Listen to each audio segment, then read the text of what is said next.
ሰላም ከመይ ጸንሑ ክቡራት ተኸታተልቲ ነዚ ሰዓት ዝሓረናዮም ሓጸርትን እዋናውን ዝበልናዮም ዜናታት ሒዝናልኩም መጺና ኣለና ንኽትከታተልና ድማ ንዕድም።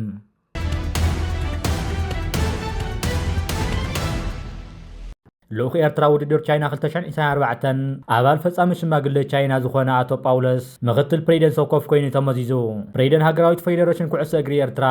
ኣቶ ጳውሎስ ወልደ ሃይማኖት ምክትል ፕሬዚደንት ሰካፍ ኮይኑ ተመሪጹ። ኣቶ ጳውሎስ ብዘለዎ ጽኑዕ መሪሕነትን ዘይተሓለለ ጻዕሪ ንኩዕሶ እግሪ ኤርትራ ኣብ ሃገር ውሽጢ መድረኽ ኣህጉራዊ ምዕባይ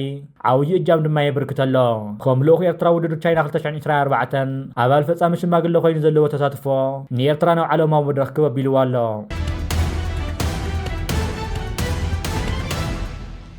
በኻሊ ዜናና ድማ ኤርትራዊ ተቀዳዳማይ ጀርመናዊት ክለብ ባይክ ምክያስ ማእኸለሎም ዝተፈለመ ውድድር 7ይ ደረጃ ሒዙ ምስ ቀዳሞት 10 ብሉጻት ተወዳደርቲ ውድድር ዛዚሙ።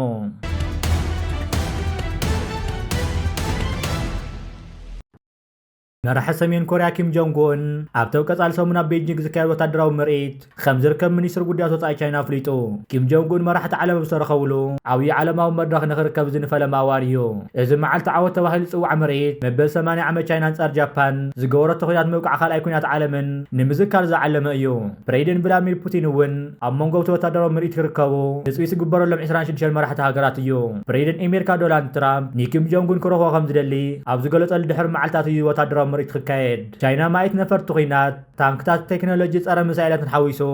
ሓደሽቲ ጦራት ንፈለማ እዋን ኣብዚ ወታደራዊ ጽምብል ክተርኢ ትጽቢት ይግበር። ኣብዚ ኣዝዩ ዝተዋደደ ወታደራዊ ምርኢት ወታደራዊ ሓይል ቻይና ተባሂሎም ካብ ዝጽውዑ 45 ወታደራዊ ሃድታት ገዳይ ወታደራት ሓዊሱ ብዓሰርተታት ሽሓት ዝቝጸሩ ወታደራት ኣብ ኣደባባይ ክስለፉ እዮም። እቲ መራሒ ቻይና ሺ ጂንፒንግ ብቐጥታ ዝከታተሎ ን70 ደቓይቕ ዝካየድ ወታደራዊ ምርኢት ተንተንቲ ምዕራባውያን ሓያላት ሃገራትን ብቐረባ ክከታተሎ ትጽቢት ይግበር። ሚኒስተር ጉዳያት ወጻኢ ቻይና ብሓሙስ ዝሃቦ ጋዜጣዊ መግለጺ ናይ ቀረባ መሻርክቲ ፒዮንግያንግ ዝኾነት ቤጂንግ ንረዚን ነዊሕ ዝጸንሐ ምሕዝነት ጎረቤት ሰሜን ኮርያ ብምንኣድ ክልተን ሃገራት ስምምዕ ዕርጋት ትዘዋ ምስራሕን ከም ዝቕጽላ ገሊጹ።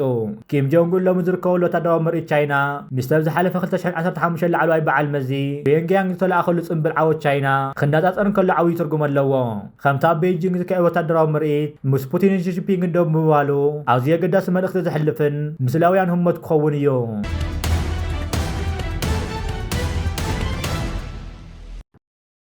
ብመኮነን ጎስጓሶን ሓበሬታን ሚኒስተር ምክልኻል ኤርትራ እቲ ምወል ክለብ ደንደን ደቂ ኣንስትዮ ኣብ ተካብ 4-16 መስከረም ኣብ ኬንያ ዝካየድ ዞባዊ መጻረይ ኩዕሶ እግሪ ቻምፒየን ሊግ ደቂ ኣንስትዮ ኣፍሪቃ ክትጻወት እያ። ኤርትራ ብደረጃ ደቂ ኣንስትዮ ይኹን ደቂ ተባዕትዮ ኣብ ከምዚ ዓይነት ፀወታ ክትጻወት እዚ ንመጀመርታ እዩ። ዳይሬክተር ሰካፍ ንጋንታ ደንደን ኣብቲ ውድድር ክትሳተፍ ቀጠልያ መብራህቲ ከም ዝተወልዕላ ብምሕባር ካብ ኤርትራ ኣብዚ ውድድር ንመጀመርታ ግዜ እትሳተፍ ጋንታ ምህላዋ ሓጎስ ይስምዐና ክብል ገሊጹ። ኣብዚ ዞባዊ መጻረይ ውድድር 7 ጋንታታት ደቂ ኣንስትዮ ክሳተፋ ተሳተፍቲ ክለባት ክለብ ንግዲ ባንክ ካብ ኢትዮጵያ፣ ፖሊስ ቡሎት ካብ ኬንያ፣ ካምባላ ኳነስ ካብ ኡጋንዳ፣ ተውንገረለስ አካዳሚ ካብ ቡሩንዲ፣ ዩራን ስፖርት ካብ ሩዋንዳ፣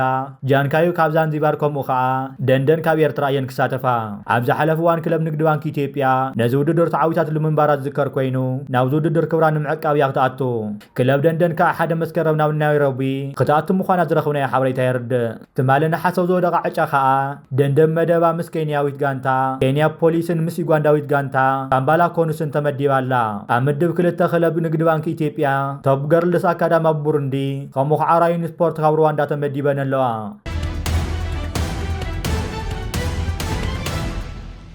በተመሳሳሊ ዜናና ድማ አሌክሳንደር ኢሳቅ መጻረይ ዋንጫ ዓለም ንኽጻወት በሃገራዊት ጋንታ ስዊዘርላንድ ተመሪጹ። ናብ ሊቨርፑል የሰጋገር ብምባል ምስ ኒውካስል ይጻወትን የለቑይጹ ዘሎ ካብ ኤርትራ ወላዲ ዝተወለደ አሌክሳንደር ኢሳቅ ኣብ መጻረይ ዋንጫ ዓለም ንኽጻወት በሃገራዊት ጋንታ ስዊድን ጻውዒት ቀሪቡሉ። አሌክሳንደር ኢሳቅ በኣሰልጣንቲ ሃገራዊት ጋንታ ደሃል ቶማተ ናብ ዝመጽእ ወርሒ አንጻር ሃገራውያን ጋንታታት ሶልቪያን ኮሶቮን ንዝካየድ ዝሓረዮም 24 ተጻወትቲ ሓደ ኮይኑ ኣሎ። ወዲ 25 ዓመት አሌክሳንደር ኢሳቅ ምስ ኒውካስል ንዝውጽእ 3 ዓመታት ዝጸንሐ ውዕል እኳ እንተሃለዎ ናብ ሊቨርፑል የኸይድ ብምባል ዋላው ልምምድ ምስ ጋንታ ይተጸንበረን እዩ ዘሎ። አሌክሳንደር ኢሳቅ ንሃገራዊት ጋንታ ስዊድን ወኪለው ዘካየደ 52 ጸወታታት 16 ሽቶታት ከምዝግብ ክኢሉ እዩ። ኣሰልጣኒ ሃገራዊት ጋንታ ስዊድን ዳሃል አሌክሳንደር ኢሳቅ ኣብዛ ጋንታ ክኸውን ምድላይ ኣዝዩ ሕጉስ እየ፣ ኣዝዩ ዓብዪ ተጻዋታ እዩ ብምባል እዚ ዘለዎ ኩነታት ጽቡቕ ኣይኮነን፣ ምስታ ጋንታ እውን ልምምድ የካይድን እዩ ዘሎ፣ እንተኾነ ንሱ እዩ ዝውስን ምስታ ጋንታ ክኸውን ደልየሎ ዋንጫ ዓለም ንአሌክሳንደር ኢሳቅ ኣገዳሲ እዩ ክብል ገሊጹ። ሊቨርፑል መጀመርታ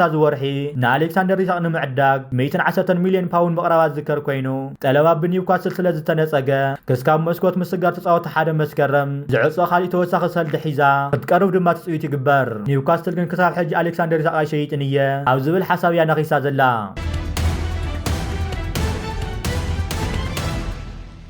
خالي زينانا دما لعلواي لوق بريدن امريكا خفلو قديات افريكان قالو سبسطان نو عدا هلو مسكور بريدن سياس افورق ركوات كم زكايدو اب 4 معلتات زموصو زيناتات يم نيروم اتخال اي دما كوبانيا ناي هاجر فرنسا اب داسات ندات زنطف او جماغم بحر ايرترا داسات نمكياد ناب ايرترا اتي يركب اتسال ساي دما غوص غزوف كوبانيا اب هنصت ابايت زنطف ناب ايرترا بمؤتاو بروجكت هنصت ابايت يكايدلو اتراو عي دما فليل اخ سويزرلاند نقرنا افريكا مس منستر زينا ايرترا بمرخاب ايرترا زواقرنا افريكان ميات قيح بحرن ንምርጋእ ወሳኒት ሃገር ምዃና መልእኽታት መሓላሊፉ ተሓምሻይ ድማ ካብ ቤላሩስን ሩስያን ዝተበገሳ ኣፅዋር ፀዓነ ነፈርቲ ናብ ኤርትራ ክበራ ተፀናፂና ረኺብናየን ክብሉ ኮራኹር ስርዓት ብልፅግና ዝገለጹ ኮይኖም ዳዕብያ ጦራት እተለኹሉን ንዓይ ከዓሉን ይዳለወ ኣለዉ ኩሉ ስርዓት ብልፅግና ናብ ዋና ፀሓፊ ውድብ ሕራት ሃገራት ክስ ተቕሪቡ እቲ ሻልሻይ ንፅምዶ ብዘዳላደል ፅምብል በዓል ኣሸንዳ ኣብ ከተማ ዛላምበሳ ተኻይዱ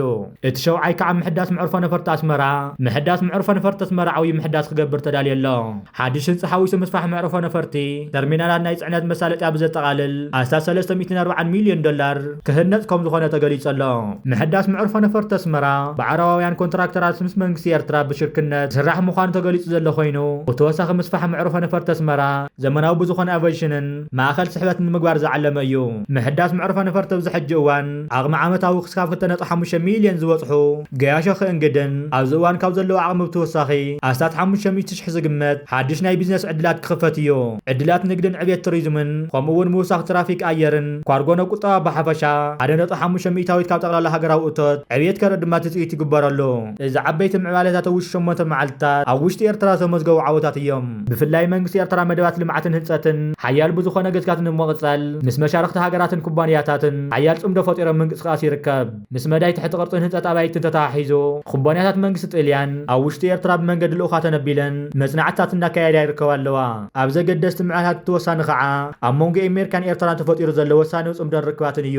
ዝሓለፉ ስርዓታት ኣሜሪካ ኣብ ልዕሊ ህዝብን መንግስትን ኤርትራ ዝፈፀሞም በደላት ፀብፂብካ እውን ዝውዳእ ኣይኮነን ኤርትራ ከም ሓንቲ ዝፈረሰት ሃገር ምሲልካ ብመራኽቶም ንልዕሊ 13 ዓመታት ጎስጓሳት ድማ ኣካይዶም እታ ለሙዶ ፅባሕ ክትወድቕ እያ ዝብልዋ ዝነበሩ ኤርትራ ከዓ ካብ መትከላኸይ ወፀት መሊሳ እያ ከም ዓረ ክትተርር ትርአ ዘላ እገዳብ ልዕሊ እገዳ ኩናትን ወረ ኩናትን ብኸደምቲ ጎራውቲ ሃገራት ክትንብርከኽ ዘይከኣለት ጠንካራ ሃገር ኤርትራ ጥራይ እያ ፕሬዚደንት ኣሜሪካ ዶናልድ ትራምፕ ናብ ክቡር ፕሬዚደንት ኢሳያስ ኣፈወርቂ ብሰደዶ ደብዳቤ ብዓውይኡ ኣብዚ ላዕሊ ጠቐስናዮ መልእኽታት እዩ ነይሩ ኣሜሪካ ዓውላልነታ ክትረጋግፅ እንተደኣ ኮይና ኣብ ማያት ቀይሕ ባሕርን ቀርኒ ኣፍሪቃን ርግእቲ ዝኾነት ሃገር ኤርትራ ጥራሕ ስለ ዝኾነት እዩ ትራምፕ መልእኽቲ መስደድ እዮም ምኽንያት ኣሜሪካ ንብልፅግና ሕቑያ እናሃበተ ትኸደሉ ዘላ እዋን ሚዛን ሓይሊ ናበይ ከም ዝዛዙ ንኽትግምቶ ዘሽግር ኣይኮነን ኤርትራን ኣሜሪካን ኣብ ሓፀርቲ እዋናት ታሪኻዊ ዓበይቲ ስምምዓት ክፍርማ ተስፋታት ተገይሩ ድማ ይርከብ ናብ ኤርትራ ከኣትዋ ሕቶ ዘቕርባ ዘለዋ ናይ ዳህሳታት ኩባንያታት ብቁፅሪ ብዙሓት እየን እንተኾነ ግን ንምንታይ ናብ ኤርትራ ከኣትዋ ላዕልን ታሕትን ዝብላ ዘለዋ እቲ ምኽንያት ድማ እዚ እዩ ኣብ ሓንቲ ሃገር ክተውፍርን ክሰርሕ እንተደኣ ኮይንካ ሰላምን ርግኣትን ፀጥታን ወሳኒ እዩ ኤርትራ ድማ በዚ ትሕመ ሃገር ኣይኮነትን ወይ ድማ ኤርትራ ኣብ ፀጥታ ቀርኒ ኣፍሪቃ ቀዳመይቲ እያ ብተወሳኺ ድማ ንፁር ፖሊሲ መንግስቲ ኤርትራ ኣብ መዳይ ዕደና ኮይኑ ኣብ ኤርትራ ዝርከብ ፀጋን ማዕድንን ኣብ ልዕሊ ምድሪ ርሑቕ ኣብ ዘይኮነ ቦታ ዝርከብ ኮይኑ እቲ ዝዓበየ ብልጫ ምዃኑ ክኢላታት ዕደና ይገልጹ ፈረንሳዊ ኩባንያ ኣብ ደሴታት ዳህላክ ዳህሳስ ከካይደ ብ3 መዓልቲ ኣትዮ ኣሎ ኣብ መዳይ ዕደና ኤርትራ ሓድሽ ምዕራፍ ኮይኑ ድማ ክምዝገብ እዩ ኤርትራ ንዘለዋ ፀጋታት ክስካብ ሕጂ 1 ሚእታዊት ተጠቀመትሉን እዚ ፀጋታት ኣብ ጥቕሚ ንምውዓል ከዓ መንግስቲ ኤርትራ ቆሪፁ ተወጊሱ ይርከብ